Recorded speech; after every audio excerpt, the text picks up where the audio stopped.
এখন আমাদের ধারাবাহিক রুহানি অনুষ্ঠানে কিছু আলোচনা করা হইবে সিরাতাল মুস্তাকিমের আরো এক তত্ত্ব সম্পর্কে। এবং আজকের পর্বে উক্ত উল্লেখকৃত সেই তত্ত্ব হইল ইবলিস শয়তান কোন ব্যক্তিকে ধোঁকা দিতে পারে না তাহার সঠিক পরিচয় সম্পর্কে আমাদের আজকের পর্বে দলিল প্রমাণ সহ আধ্যাত্মিক দৃষ্টি অনুসারে এবং দেহতত্ত্বের হিসাব অনুযায়ী কিছু আলোচনা করা হইবে।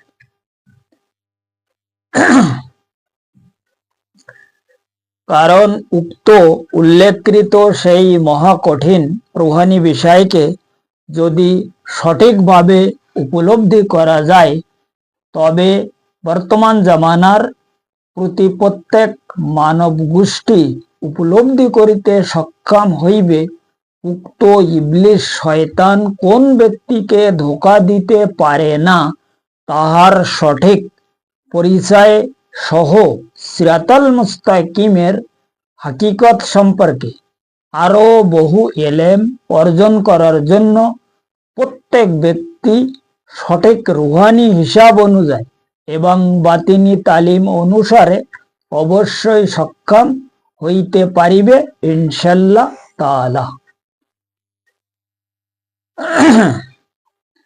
কাজে এখন উপলব্ধি করার বিষয় হইল উক্ত মহা কঠিন হাকিকত সম্পর্কে সেই মহান আল্লাহ পাক আসলে কি ফরমায়া তাহার সঠিক হাকিকি বিষয়কে আগে উপলব্ধি করিতে হইবে। তবে উক্ত ইবলিস শয়তান কোন ব্যক্তিগুণকে ধোঁকা দিতে পারে না তাহা উপলব্ধি করা যাইবে। কারণ উক্ত মহাকঠিন হাকিকত সম্পর্কে সেই মহান আল্লাহ পাক সিরাতাল মুস্তাকিমের প্রমাণ সহ তাহার সঠিক রুহানি হিসাব অনুযায়ী পবিত্র ধর্মের বাতিনি রাস্তাকে তিনি ইশারা করিয়া দেহতত্ত্বের হিসাব অনুসারে এবং ইলমে তাসাব মতে তাহার সেই মহা অসীম লাদুনী শক্তির অনুসন্ধানকে ধর্মীয় সংবিধানের জাহিরগত দলিল হিসাবে তিনি খোদ ইরশাদ ফরমায়া ইল্লা ইবাদাকা মিনহুমুল মুখলিসিন, অর্থাৎ সূরা সদের 83 নম্বর আয়াতে সেই মহান বারে ইলাহি দুনিয়ার প্রত্যেক মানব গোষ্ঠীগুণকে তিনি খোদ ইরশাদ ফরমায়া যাহারা আমার মহসিন বান্দা তাহাদের শয়তান ধোঁকা দিতে পারে না। কাজে এখন উপলব্ধি করার বিষয় হইল সেই মহান আল্লাহ পাকের উক্ত মহসিন বান্দা আসলে কাহারা সেই ব্যাপারে সঠিক উপলব্ধি করিতে হইবে। তবে উক্ত ইবলিস শয়তান কোন ব্যক্তিকে ধোঁকা দিতে পারে না তাহা অবশ্যই বোঝা যাইবে।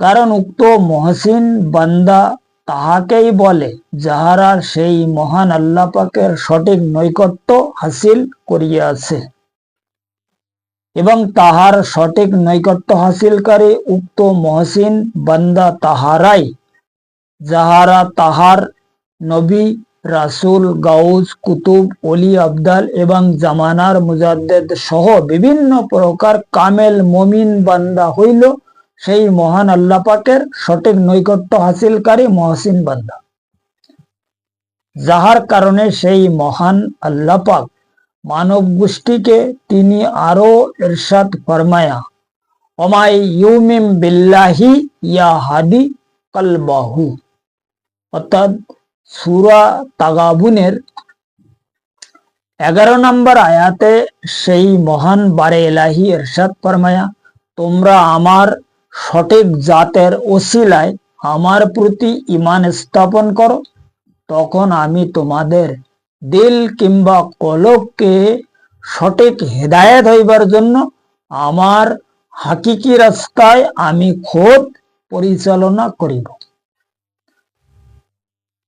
কারণ উক্ত পবিত্র আয়াতে যে মিম শব্দকে সেই মহান আল্লাহ পাক ইরশাদ ফরমায়া, তাহার উক্ত পবিত্র শব্দের মানে হইল ঈমান।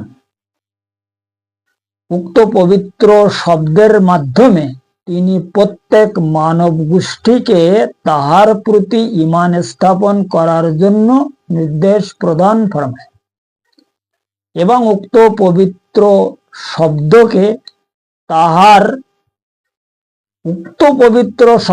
তাহার পবিত্র আল কোরআনের সর্বপ্রথমেই তিনি প্রত্যেক মানব গোষ্ঠীকে সতর্ক সহ ইরশাদ ফরমায়।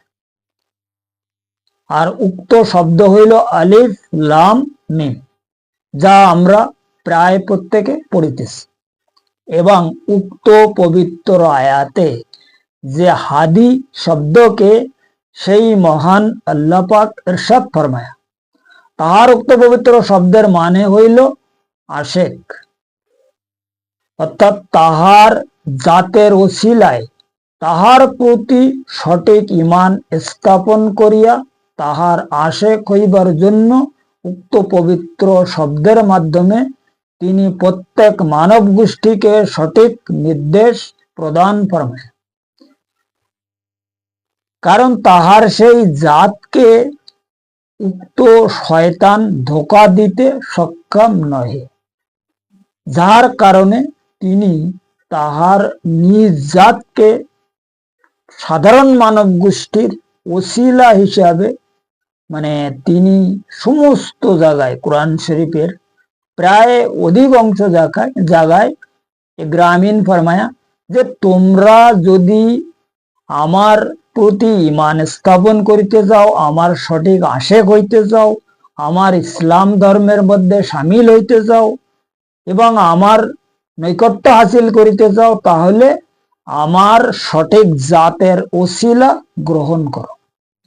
এই হইল উক্ত শয়তান কোন ব্যক্তিকে ধোঁকা দিতে পারে না তাহার সঠিক পরিচয় সহ সামান্য কিছু রুহানি আলোচনা এবং সিরাতাল মুস্তাকিমের আরো এক তত্ত্ব, যাহা প্রত্যেক মানব গোষ্ঠীগুণকে উপলব্ধি করার আসলে খুব দরকার।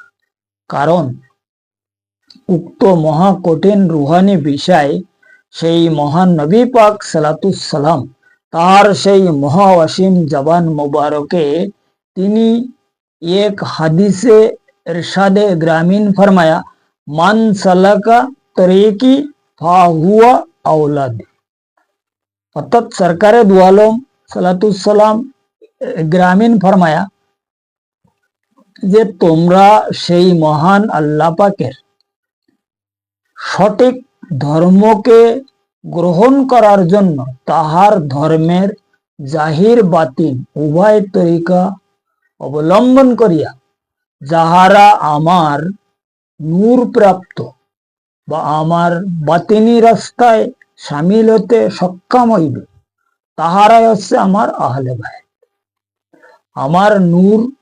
আমার নূর হাসিল করার জন্য, আমার নূর প্রাপ্তর জন্য যাহারা আমার আহলে বায়াতের সালা পরামর্শ গ্রহণ করিবে, তাহারাই আমার আহলে বায়াত। এবং তাহাদের সালা পরামর্শ এবং তাহাদের হুকুম আহকাম, তাহাদের নির্দেশ অনুযায়ী যাহারা ইবাদত বন্দিগিরি আদায় করিয়া সেই মহান নবী পাক সালাতুসালামের নূরে মোহাম্মদী হাসিল করিতে সক্ষম হইয়াছে, তাহারা হইল তাহার আওলাদ। এই হাদিসের লাস্টে তিনি ফরমায়া ফা হুয়া আওলাদ। এই আওলাদ হিসাবে, তাহার আওলাদ হিসাবে যে সময় গণ্য হওয়া যায়, ওই সময় এই শয়তান আর ধোঁকা দিতে সক্ষম নয়। আর তাহারাই হইল মুহসিন বান্দা। এবং নবী পাকের যারা আওলাদ তারা কারা? গাউস, কুতুব, ওলি, আবদাল বা জামানার মুজাদ্দেদ সহ বিভিন্ন প্রকার কামেল মুমিন বান্দা হইল সেই মহান আল্লাহ পাকের সঠিক মুহসিন বান্দা। এই নবী রাসূলদের জামানা তো শেষ হয়ে গেছে, নবুয়ত শেষ, এখন নবী রাসূল তো আমরা আর পাবো না। এখন আমরা আছি বিলায়েতের যুগে। এখন বিলায়েতের যুগে কি পাওয়া যাবে? গাউস কুতুব ওলি আবদাল এই মানে ইত্যাদি ইত্যাদি এনাদেরকে পাওয়া যাবে, জামানার মুজাদ্দেদ সহ আরো বহু কামেল মুমিন বান্দাদেরও ইনশাআল্লাহ তাআলা পাওয়া যায়। এখন এনারা হইল সেই মহান আল্লাহ পাকের সঠিক মহসিন বান্দা, এবং এই মহসিন বান্দাদের শয়তান ধোঁকা দিতে পারে না, সে কথা তিনি পরিষ্কার ভাবে সূরা সদের 83 নম্বর আয়াতে ফরমায়া দিয়েছে। এরা কোনো সমাজ জন্য সেই মহান আল্লাহ পাকের সঠিক রাস্তা ছাড়া, সিরাতাল মুস্তাকিমের রাস্তা ছাড়া অন্য কোন রাস্তার উপদেশ দেবেই না। কারণ কি? সিরাতাল মুস্তাকিমের রাস্তা হইল মেন আল্লাহর নৈকট্য হাসিল করার রাস্তা, এবং উনারা হচ্ছেন এই রাস্তার মানুষ। আর তাহাদেরকে আল্লাহ রাব্বুল আলামিন ইজ্জত সিরাতাল মুস্তাকিম সৃষ্টি করিয়াছে তাহার নৈকট্য প্রাপ্ত হইবার জন্য, সাধারণ বান্দা যাহাতে তাহার নৈকট্য হাসিল করিতে সক্ষম হয়। মানে এই যে মহসিন বান্দা সম্পর্কে আরো বহু কথা আছে।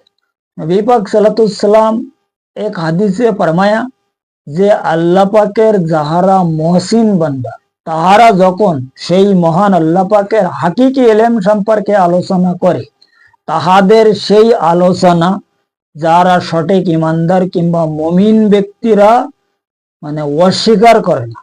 কিন্তু সাধারণ ব্যক্তিদের কথা আলাদা, তারা মানলেও মানতে পারে, নাও মানলেও নাও মানতে পারে।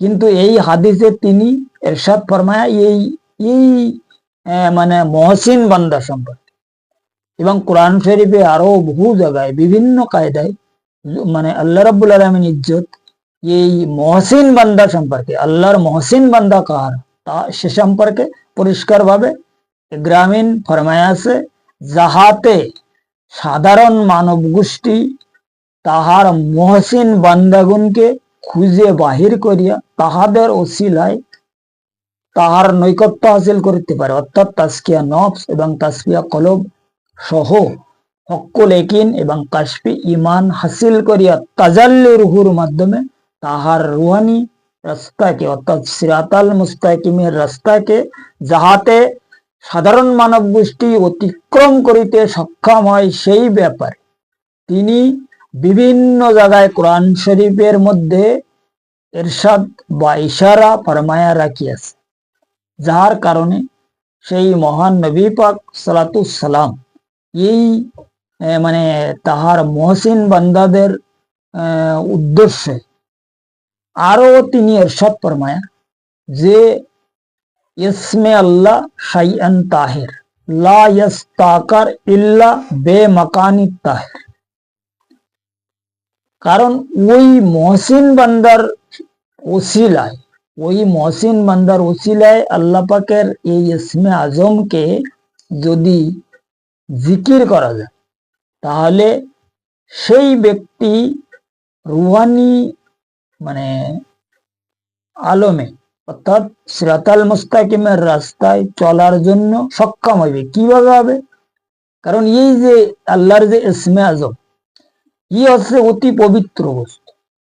যখন এই ইসমে আজম কই মানে হাসিল করিতে চায়, তখন দরকার হচ্ছে তাহার মহসিন বান্দা, কারণ তাহাদের ওসিলা ছাড়া কোনো ব্যক্তি পবিত্র হতে সক্ষম নয়। এখন সর্বপ্রথমে আমাদের এই দিলকে পবিত্র করতে হবে, কারণ ইসমে আজম স্থির হইবার ঠিকানা হইলে এই দিল। মানে এটা হচ্ছে এই হাদিসের মধ্যে বলা হয়েছে মাকান মানে ঘর, আর ইসমে আজমের ঘর হইল দিল। এখন এই ইসমে আজম জিকিরের মাধ্যমে দিলকে পবিত্র বা সাফাই করার জন্য ওসিলা দরকার, নাইতে শয়তান পরিষ্কার ভাবে তাকে ধোঁকা দিয়ে বিভিন্ন মতলব ফেরকার মাধ্যমে, বিভিন্ন ফেকড়ার মাধ্যমে তাকে সামিল করাই দেবে। যে কারণে আল্লাহ পাক এই সূরা সদের এই আয়াতে সতর্ক ফরমায়া যে তোমরা সঠিক কামিয়াবি হইবার জন্য আমার ওসিলা প্রথমে তালাশ করো। কারণ এই যে তাগু জিন মানে বিভিন্ন কায়দায় বিভিন্ন ভাবে এই রুহানি রাস্তায় যারা চলে তাদেরকে সবসময়ের জন্য কদমে কদমে এরা বিভ্রান্ত করার জন্য উপস্থিত থাকে। কিন্তু যখন কামেল মুর্শিদের বর্জক সাথে থাকে ওই সময় কই তাগুজিন বলো আর খোদ শয়তান বলো এরা কিচ্ছু করতে পারে না। কারণ কি, এরা এখানে যখন কামেল মুর্শিদের বর্জক আমাদের সঙ্গে থাকে তখন ওই সময় নূরের জালোয়া থাকে একটা। ওই যে ভক্তকে তিনি এই সিরাতাল মুস্তাকিমের রাস্তায় চালায়, যিনি কামেল মুর্শিদ, সে কি করে, তার ভক্ত চারিধারে নূরের একটা গোলা লাগাই দেয়। এখন এই কারণে শয়তান ওখানে আসতে পারে না, কারণ শয়তান তো নূরের মধ্যে কোনো সময় জন্য যেতে পারবে না, কারণ ও তো নারের সৃষ্টি না, ও তো আগুনের সৃষ্টি, ওর খোরাক হচ্ছে নার, ও নূরের ধারে কোনো সময় জন্য যেতে পারবে না। বা এই যে জাতে জিন যারা মতলব তাগু জিন বা এর যত চেলাবেলা, কোন লোক এদের মধ্যে থেকে এই যে নূরের সংলগ্নে যাওয়ার এদের কোনো ক্ষমতা নেই। যে কারণে এই আয়াতে তিনি পরিষ্কার ভাবে ফরমাই দিয়েছে যে শয়তান সেই ব্যক্তিকে ধোঁকা দিতে পারে না যে ব্যক্তি আমার নূর হাসিল করিয়াছে।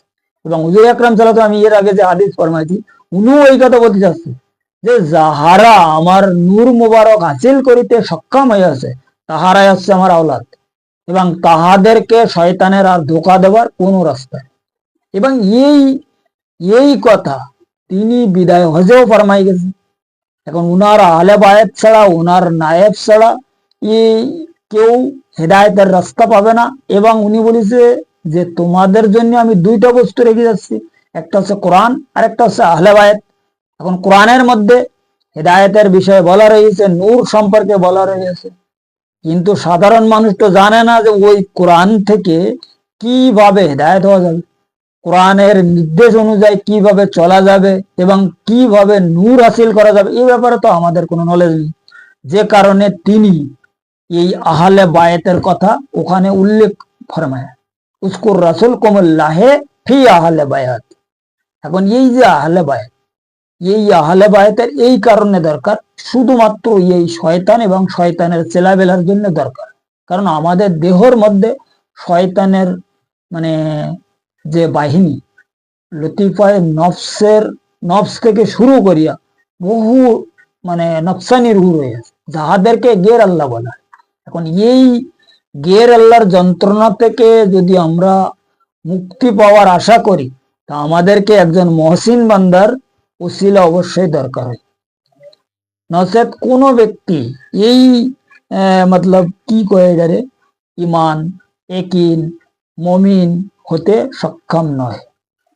মহসিন বান্দা এই কারণে দরকার, এই জন্যই পুরা কোরআন শরীফ, যেটা পুরা কোরআন শরীফ, এটা হচ্ছে একটা আধ্যাত্মিক বিষয়। কোরআনটা হচ্ছে সম্পূর্ণ আধ্যাত্মিক বিষয়। এখন কোরআনকে যদি আমরা এই সাধারণভাবে বোঝার চিন্তা ভাবনা করি, কোনো উপকার হবে না। কারণ কোরআনের মধ্যে যত কথা আল্লাহ পাক ফরমায়া, সারে কথা হচ্ছে আধ্যাত্মিক হিসাবে। আধ্যাত্মিক মানে কি? সাধনা। আর সাধনার মানে হলো করার বিষয়। সাধনা কেবল নামে হয় না, না এই মতলব এই সাধনা তাকে বলে না যে আমি মতলব কিছু রুহানি সাধনাকৃত কেতাব পড়লাম, কোনো একজন রুহানি সাধকের সঙ্গে গিয়ে মুলাকাত করলাম, মুলাকাত করার পরে তার সঙ্গে মাঝে মাঝে দেখা করলাম, এটা কিন্তু সাধনা না। সাধনা হচ্ছে নিজে কর্ম করার বিষয়, spiritual development and physical research society. এই আমাদের দেহর মধ্যে যে সমস্ত আল্লাহর মতলব মাকলুকদের তিনি বাতিনি ভাবে উপস্থিত রাখিয়াছে, তাহাদেরকে সাধনার মাধ্যমে প্রকাশ করাকে বলা হয় সাধনা। মানে মুরাকাবা, মুশাহেদা, রিয়াজাত, বন্দিগিরি ইত্যাদি ইত্যাদি যে সমস্ত নিয়ম কামেল মুর্শিদ শিখায়, ওই মুর্শিদের হুকুম আহকাম অনুযায়ী আমরা যদি ঠিকভাবে আমাদের ভিতরে যে সমস্ত রুহানি ফাংশন আছে, এখানে দেখো এখানে অনেক সমস্যা আছে। এখানে আমাদের ভিতরে যে রুহু রয়েছে, রুহুদের মধ্যে কয়েকটা সেকশন আছে, একটা হচ্ছে ইনসানি সেকশন আর একটা হচ্ছে নফসানি সেকশন। এখন এই ইনসানি সেকশন আর নফসানি সেকশনকে আলাদা আলাদা করার যে কি ব্যাপার, এটা আমরা তো নিজেরাই জানি। এখন তো দেখা যায় সমাজের মধ্যে মানে অধিকাংশ লোক তো জানেই না যে তাদের মধ্যে রুহানি ফাংশনটা কি আর রুহু আসলে কি। কারণ আমরা তো সবাই জানি রুহু একটাই, আমাদের যে রুহু আছে এই ধারে এই সিনার ডাইন সাইডে, ই যখন চলে যায়, একে যখন মানে আল্লাহ ফেরেশতার মাধ্যমে নিয়ে যায়, তা আমরা মরি। এই একটাই রুহু আমরা জানি, অধিকাংশ লোক এই কথা বলে, কিন্তু কথা এটা না। এখানে আমাদের এই দুনিয়ার জমিনে এই আমাদের যে দেহ, এটা হচ্ছে এনার্জি, এর কোনো শক্তি নেই। কারণ মার পেটের থেকে আমরা যে সময় স্ত্রী বলো, মানে মেয়ে বলো আর পুরুষ বলো, নারী পুরুষ কুছবি বলো, আমরা যখন ছোট্ট বাচ্চা হিসাবে মায়ের পেটের থেকে এই দুনিয়ায় ভূমিষ্ঠ হয়েছে, তখন আমরা ছিলাম একটু ছোট। এরকম ছোট্ট অবস্থা থেকে আমরা এত বড় হয়েছে, এটা হচ্ছে এনার্জি। এই এনার্জি এ দুনিয়ার জমিনে চলার, বলার, শোনার, দেখার, বোঝার এই সমস্ত কোনো শক্তি নেই। কারণ এর প্রত্যেকটা চ্যাপ্টারে, প্রত্যেকটা সেকশনে একটা একটা রুহু আল্লাহ রাব্বুল আলামিন ইজ্জত প্রদান ফরমায়, যাহাদের মাধ্যমে আমরা এই বলি, দেখি, শুনি, চলি, চিন্তা গবেষণা করি, আরো বহু কিছু। একটা রুহু কেবল তো প্রদান করা হয়েছে শুধুমাত্র আমাদের ইবাদত বন্দিগিরি করার জন্য, যেটার নাম হইল লতিফা কলব। যাহা যে ব্যক্তির লতিফা কলব সম্পর্কে কোনো এলেম নেই, সে কি ইবাদত করবে? তার তো কোনো ইবাদত করার যুক্তিই আসে না। কারণ সে নিজেই জানে না যে ইবাদত কিভাবে করতে হয়, ইবাদতের সিস্টেম কি। কারণ হুজুর আকরাম সাল্লাল্লাহু আলাইহি সাল্লাম পরিষ্কার ভাবে ফরমায়া, লা সালাতা ইল্লা বে হুজুরিল কলব। কারণ তিনি ফরমায়া, হুজুরি কলব ছাড়া তোমাদের কোনো ইবাদত কবুল না। হুজুরি কলব কিভাবে করতে হয় এই ব্যাপারে তো আমরা জানি। এছাড়া এই আরো তিনি ফরমায়া, উলামা মিন সুদুরি, মানে উনার সিনার সঙ্গে যদি সম্পর্ক হবে ওই ব্যক্তি এলেম পাবে না। এই যে দুনিয়াদারি যে এলেম, এই কিতাবি পুঁথিগত এলেম, এই এলেমের মাধ্যমে আমাদের কি কি উপকার হবে? এ তো একটা ইশারা খালি। কোরআন পরিষ্কার, কোরআনের ওপরে কোনো কিতাব তো নেই, কোরআন সবচেয়ে বড় কিতাব, এবং এই কিতাবটা হচ্ছে সম্পূর্ণ আধ্যাত্মিক ইশারা। এর মধ্যে যত কথাবার্তা বলা হয়েছে সব উদাহরণের মাধ্যমে, সব ইশারা দিয়ে গেছে, ডাইরেক্ট কোনো কথা আল্লাহ বলিনি। এখন আল্লাহ প্রত্যেকটা আয়াতের যেটা আবিধানিক ব্যাখ্যা, যেটা অরিজিনাল মানে, এইটাই বলে দিত না যে এইভাবে চলি, এই করিও, তা করিও, না, তাও বললেন তিনি কোরআনটা একটা টেলিগ্রাফ আকারে আমাদের কাছে পাঠাইছে। কোরআন হচ্ছে একটা টেলিগ্রাফ। এখন এই টেলিগ্রাফকে ট্রান্সলেশন করা অত সোজা ব্যাপার। টেলিগ্রাফকে ট্রান্সলেশন করলে কোরআন হচ্ছে একটা, মানে যেরকম আমরা যে বিভিন্ন কাপড় চাপড় পরি না, এমব্রয়ডারি করা, এমব্রয়ডারি করতে গেলে কাপড় যখন এমব্রয়ডারি করা হয় তখন বিভিন্ন জায়গায় আর্ট করে, আর্ট যেটাকে আমরা নকশা বলি। তো কোরআনটা হচ্ছে তদ্রূপ আকারে একটা নকশা, এটা হচ্ছে আধ্যাত্মিক নকশা। এই আধ্যাত্মিক নকশাকে ভেঙে বোঝা আর জানা অত সোজা ব্যাপার না। এই যে আমরা 10-15 বছর দরসে নিজামি করি, বড় বড় স্কলার সাইজে আর বড় লম্বা লম্বা কথা বলতে থাকলাম, আর বিশাল বড় বড় নজরানা নেওয়া শুরু করে দিলাম, আর আমি তো বিশাল বড় উমুক সাহেব আর তুমুক সাহেব হয়ে গেলাম। এইসব সাহেবের কাজ না। কোরআনটা বুঝতে হলে কোরআনের ভিতরে যে মানে এমব্রয়ডারি যে আর্ট, এর মধ্যে যে নকশা করা রয়েছে, এই নকশাকে আগে বুঝতে হবে। কারণ লোহে মাহফুজ থেকে এই বস্তুকে একটা নকশা করিয়া, একটা নকশা হিসাবে দুনিয়ায় মানে নাজিল ফরমায়া তিনি কোন, যিনি হচ্ছে মহাকারিগর। তার বিষয়, এই বিষয় কোরআনের ব্যাপারটা অত সোজা ব্যাপার না। কোরআনের এই হুজুর পাক এক হাদিসে তিনি পরিষ্কার ভাবে ইরশাদ ফরমায় যে কোরআন শরীফের এই যে হরফ, এই হরফকে তোমরা কিন্তু সাধারণ কিছু মনে করিও না। প্রত্যেকটা হরফ একটা একটা জন, একটা একটা বডি, একটা একটা জিসিম। কারণ কোরআন আমরা যে কোরআন হাতে পড়তেছি, যে কোরআন আমরা হাতে পাচ্ছি, এই কোরআন যখন হুজুর পাকের সিনায় আসছিলেন তখন ওখানে নূর হিসেবে আসছিল। আর ওখানে যাওয়ার পরে ওখানে যদি কেউ ওনার সিনা মোবারকের সঙ্গে মতলব সম্পর্ক স্থাপন করিতে সক্ষম হচ্ছে, সে পাচ্ছে কেবল নূর। সে এই মানে কিতাব মানে কাগজের লেখা এরকম পাচ্ছে না, এই বান্ডিংকৃত কোথায় কিতাব পাচ্ছে না, ওখানে পাচ্ছে কেবল নূর। আর যখন কোনো ব্যক্তি লোহে মাহফুজ পর্যন্ত তার সম্পর্ক হয়ে যাচ্ছে, ওখানে গিয়ে দেখা যাচ্ছে কি এই কোরআন শরীফের প্রত্যেকটা হরফ একটা একটা জিসিম, অর্থাৎ একটা বডি ওখানে ঘুরে বেড়াচ্ছে। তাহলে কোরআনকে আমরা যেভাবে সহজভাবে বোঝার চিন্তা ভাবনা করতেছি আর পড়তেছি আর খালি চুমুকেই রেখে দিচ্ছি, অত সোজা না।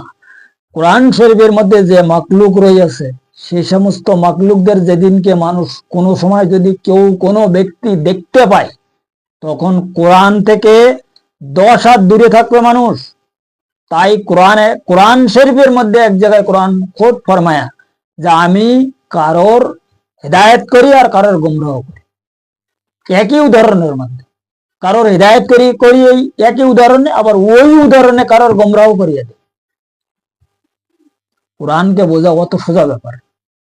এখন কোরআন বোঝার জন্য আগে ইবলিস শয়তান থেকে বাঁচতে, যদি ইবলিস শয়তান থেকে কেউ যদি বাঁচতে পারে, তখন ওই ব্যক্তি কোরআনের মগজ পাবে, কোরআনের মানে পর্যন্ত পৌঁছতে হবে। যে কথা মাওলানা জালালউদ্দিন রুমি রহমতুল্লাহ আলাই তাহার কিতাবের মধ্যে তিনি খোদ ইরশাদ ফরমায়া যে আমি কোরআন শরীফের মগজ উঠে মুসনবী শরীফ লিখিয়ে দিয়েছি, আর ওই কোরআনের যে হাড় হাড্ডি এইটা রেখে দিছি এই দুনিয়াদারি কুত্তাদের জন্য, যারা এই দুনিয়ার কুত্তারা এই বিভিন্ন কায়দায় কামড়াকুমড়ি করতেছে। এটা এই আমরা 3 কুড়ি 13 ফেরকার মধ্যে কামড়াকুমড়ি করিয়ে যাচ্ছে। এটা মাওলানা রুমি লিখেছে খোদ, যিনি এই সমস্ত মাওলানাদের বাপ, যিনি 119 ভাষায় পড়ালেখা করিয়েছে। এরপরে যে এক পীর সাহেবের কাছে তিনি তার পছন্দ মতন এক পীরের কাছে যে তিনি মুরিদ হয়েছে, মুরিদ হওয়ার পরে ওনার তালিম টিচিং এ উনি 40 বছর পর্যন্ত তাহার সহবতে থাকার পরে ওই পীর সাহেব তাহাকে খেলাফত দিয়ে দিয়েছে যে বেটা তুমি বাড়ি যাও, যাইয়ে দরবার চালু করো, মুরিদ মাত্তার কাম শুরু করো। উনি বাড়ি এসে একটা দরবার বানাইছে, যার সেই মানে একটা মুসাফির খানা বানাইছে। ওই মিশরি ভাষায় মুসাফির খানাকে কুতুবখানা বলা হয়। তো ওনার কুতুবখানা লম্বা ছিল 3.5 কিলোমিটার। এই 3.5 কিলোমিটার যে কুতুবখানার একটাই গেট ছিল, এবং উনি 60,000-এর মতো লোকের মুরিদ করিয়াছে। কিন্তু করার পরেও তিনি দেখলেন মানে এত বড় একজন শিক্ষিত মানুষ, কোরআন হাদিস সবসময় নাড়াচাড়া করতো, কত হাজারো কিতাব লিখেছে। উনি দেখলো যে এই রাস্তায় যারা আছে, যারা পীর মুরিদি বা এই আল্লাহর মতলব আধ্যাত্মিক রাস্তায় যারা আছে, তাদের সঙ্গে রাসূল আল্লাহর সঙ্গে তাদের দিদার হয়, হুজুর আল্লাহ পাকের সঙ্গে তাদের দিদার হয়। এখন ও তো আমি তো এই 60,000 লোকের একটা বিরাট জিম্মাদারি নিয়ে বইছি, কিন্তু আজ পর্যন্ত হুজুর পাক কেমন আমি চোখেই দেখলাম না, স্বপ্নও দেখলাম না, এবং আল্লাহ পাক তো বহু দূরের কথা। এইটা নিয়ে উনি খুব মানে চিন্তা ভাবনা এবং রাত ভর ইবাদত করতেন এবং আল্লাহর কাছে ক্রন্দন করতেন। কথা বোঝা গেছে? এখন ওই জামানায় একজন মুজাদ্দিদ ছিলেন, যাহার নাম ছিল আল্লামা কামালউদ্দিন জন্দি রহমতুল্লাহ আলাইহ। আল্লামা কামালউদ্দিন জন্দি রহমতুল্লাহ আলাইহের উপরে এলাম হইল যে তুমি তাহাকে হেদায়েত করো। তখন আল্লামা কামালউদ্দিন জন্দি রহমতুল্লাহ আলাইহ উনার একজন খলিফা ছিলেন, যার নাম ছিল গোলামে শামসুদ্দিন তাবরিজ রহমতুল্লাহ আলাইহ। গোলামে শামসুদ্দিন তাবরিজ রহমতুল্লাহ আলাইহকে উনি প্রেরণ ফরমাইলেন যে মাওলানা রুমিকে হেদায়েত করার জন্য। এবার মাওলানা রুমিকে হেদায়েতের যে হিস্টোরি, কয়েকদিন লাগবে বলতে গেলে। উনি কিভাবে হেদায়েত হয়েছে, কোন কায়দায় গোলামে শামসুদ্দিন তাবরিজ রহমতুল্লাহ আলাইহে তাহাকে হেদায়েত ফরমায়া, বড় বড় লম্বা হিস্টোরি। 2-4 দিনের ব্যাপার স্যাপার।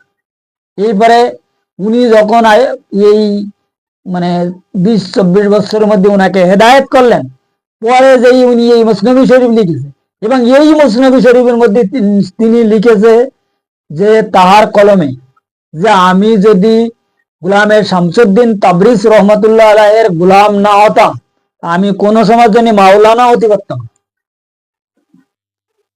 এখন গোলামের শামসুদ্দিন তাবরিজ রহমতুল্লাহ আলাইহ ছিলেন একজন আঙ্গুঠা ছাপ ব্যক্তি, যিনি কোনো সময় স্কুল পাঠশালা যায়নি, ওনার জীবনের হিস্টোরি বহুত লম্বা। উনি তো 12 বছর খালি বাঘের দুধ খেয়ে মানুষ ছোটবেলা, তো স্কুল পাঠশালা কখন যান? এখন এই এনার এই একজন এত বড় একজন শিক্ষিত মানুষ, তিনি একজন আঙ্গুঠা ছাপ ব্যক্তির যতক্ষণ পর্যন্ত গোলাম না হতে পেরেছে ততক্ষণ সে মাওলানা হতে পারেনি। আমরা কের বড় বড় স্কলার দাবি করতেছি, আর কের অমুক সাহেব আর তমুক সাহেব আর ইয়ে সাহেব আর সে সাহেব, কের সাহেব। এইসব সাহেবদের আসলে আমি এখন বলতে গেলে অনেক কথা হয়ে যায়, ওসব কথা আমি বলতে চাই না। যে যা করতে চাই ইয়ে করতে দাও, কিন্তু আমার কথা হচ্ছে যদি কারোর মুক্তির ইচ্ছা থাকে, যদি কারোর মুক্তি লাভ করার ইচ্ছা থাকে, তাহলে তাহারা এই সিরাতাল মুস্তাকিমের রাস্তায় যদি কারোর ভালো লাগে, তাই এই আজকের আমার এই যে আলোচনার বিষয়টা মানুষের একটু বোঝার খুব দরকার আছে। কারণ এই জন্য আমি আজকের এই প্রোগ্রামটা বানালাম যে ইবলিস শয়তান কোন ব্যক্তিকে ধোঁকা দিতে পারে না। শয়তান থেকে যে ব্যক্তি পরিত্রাণ পাইয়াছে ওই ব্যক্তির পায়রাবি করিলে অবশ্যই আমরাও পরিত্রাণ পাবো, এটা আমি বিশ্বাস করি 100%। এখন কেউ বিশ্বাস করে না করে সে তাদের ব্যাপার, তাই না? এখন কেডা বিশ্বাস করলো আর কেডা করলো না এটা আমার দেখার বিষয় না। আমার আলোচনা কেডা শুনলো কেডা না শুনলো এটাও আমার দেখার বিষয় না। আর যদি কেউ শুনে এটাও ভালো, যদি কেউ নাও শোনে সেটাও ভালো। কারণ এ ব্যাপারে আমার কোনো দ্বিধাদ্বন্দ্ব নেই। কারণ এই টেবিলে আমি যে কথা বলতেছি, এখানে যাহারা আমাকে কথা বলার অধিকার দেশে, যাহারা এই কথা বলার জন্য আমাকে নির্দেশ ফরমায়া, ইলম ফরমায়া, আমাকে এই জায়গায় বসাইছে, এখন তাহারাই জানে যে কেডা শুনবে কেডা শুনবে না, কেডা দেখবে কেডা দেখবে না, তাদের ব্যাপার, এটা আমার ব্যাপার না। আমার দায়িত্ব হচ্ছে কেবল আমার মালিকের হুকুমকে ফলো করা। কথা বোঝা গেছে? হুকুমকে ফলো করা। রাসূলের যারা অনুসরণ করবে, অনুসরণের ইংরেজিকে ফলো বলে। ফলো, যদি কেউ ফলো করতে পারে রাসূলকে, হুজুর পাককে কেউ ফলো করতে পারে, তাহলে সেই ব্যক্তি সঠিক রাস্তা অবশ্য পাবে। কারণ এই কথা কোরআন শরীফের মধ্যে পরিষ্কার ভাবে বলা আছে যে যদি তোমরা আমাকে ভালোবাসিতে চাও তো সর্বপ্রথমে তাহাকে অনুসরণ করো। ডাইরেক্ট তিনি বললেন না তুমি আমাকে ভালোবাসো। এখানে যারা ডাইরেক্ট ওখানে কানেকশন করতেছে, যারা ডাইরেক্ট পার্টি, দুনিয়া অনেক ডাইরেক্ট পার্টি আছে, তারা এই যে ওসিলা টসিলা ধার ধারে না। তা আল্লাহ পাক খোদ কোরআন শরীফে বলে যাচ্ছে, এরা তো কোরআনের কোন জায়গায় পড়ে আর কোন জায়গায় চুমো খায় কি জানে, এরাই জানে, আর ওরগা আল্লাহ জানে। এসব কথা তো বলতে গেলে এই জন্যই তো বলা যায় না। না, এই যারা ডাইরেক্ট পার্টি, যারা কোরআনকে মানে না, আল্লাহকে মানে না, রাসূলকে মানে না, রাসূলের হুকুম ফরমানকে মানে না, এদের সম্পর্কে কি কথাবার্তার আলোচনা? এদের ব্যাপারে তো কোরআন পরিষ্কার বলে দিয়েছে না, খাতামাল্লাহু আলা কুলুবিহিম, এদের সার সব খতম। এর আগের আয়াতে কি বলে, ইন্নাল্লাযিনা কাফারু সাওয়াউন আলাইহিম আ আনজারতাহুম আম লাম তুনজিরহুম লা ইউমিনুন। এরা কোন সময় জন্য মুমিন হতে পারবে না, লা ইউমিনুন। এখন এদের সম্পর্কে যারা মুমিন না, যারা ইমানদার না, তাদের সঙ্গে আলোচনা করে লাভ কি? তারা যা পাইতে করতে দাও। এই হলো আজকের মতলব মোটামুটি একটা আমাদের প্রোগ্রামের রুহানি আলোচনা। এই আলোচনা যদি আরো পরিষ্কার ভাবে কারো জানা বোঝার ইচ্ছা হয়, এই ব্যাপারটা যদি কেউ আরো সঠিকভাবে ক্লিয়ার করিতে চায়, তো ডিসক্রিপশনে আমার নাম্বার দেওয়া আছে। এই নাম্বারে যদি কেউ আমার সঙ্গে সম্পর্ক করে, আর যদি কেউ জানিতে চায়, তাদেরকে আরো পরিষ্কার ভাবে জানাই দেওয়া হবে যে এই ইবলিস শয়তান থেকে কিভাবে মুক্তি বা পরিত্রাণ লাভ করা যায়। এইসব মানে মন্ত্র, এই সে সাপ কিভাবে ধরতে হয়, আগে ওজাগিরি প্রথমে শিখি।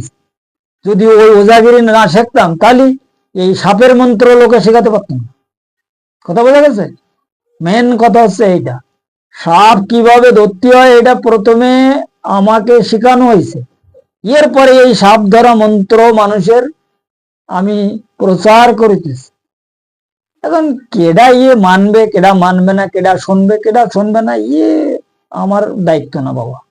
দায়িত্ব তাহাদের, যারা আমাকে এই প্রচার করার অধিকার ফরমায়, তাহাদের দায়িত্ব। এই হলো আজকের পর্বের মেন আলোচনা। এবং এই ব্যাপারে আমার এই সিরাতাল মুস্তাকিমের মিশনের সঙ্গে যারা জুড়ে আছে, তাদের সঙ্গে যদি কেউ কিছু যুক্তি পরামর্শ করে, তারাও পরিষ্কারভাবে একটা এই মন্ত্র শিক্ষা দেবে। কোন মন্ত্র? যে মন্ত্রের সাপ ধরে দেয়।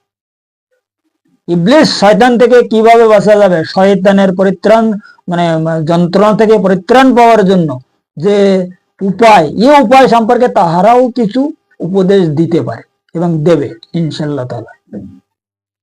কারণ বর্তমান সময় কোন ব্যক্তি যদি মুক্তির আশা করে, মুক্তির বিষয়ে মানে অগ্রগামী হইতে চায়, তো তাহাকে সিরাতাল মুস্তাকিমের রাস্তা অবশ্যই লাগবে। সিরাতাল মুস্তাকিম তাহা নয় যে ইহদিনা সিরাতাল মুস্তাকিম খালি সুন্দর করে সুর দিয়ে পড়লি এই সিরাতাল মুস্তাকিম হয়ে গেল।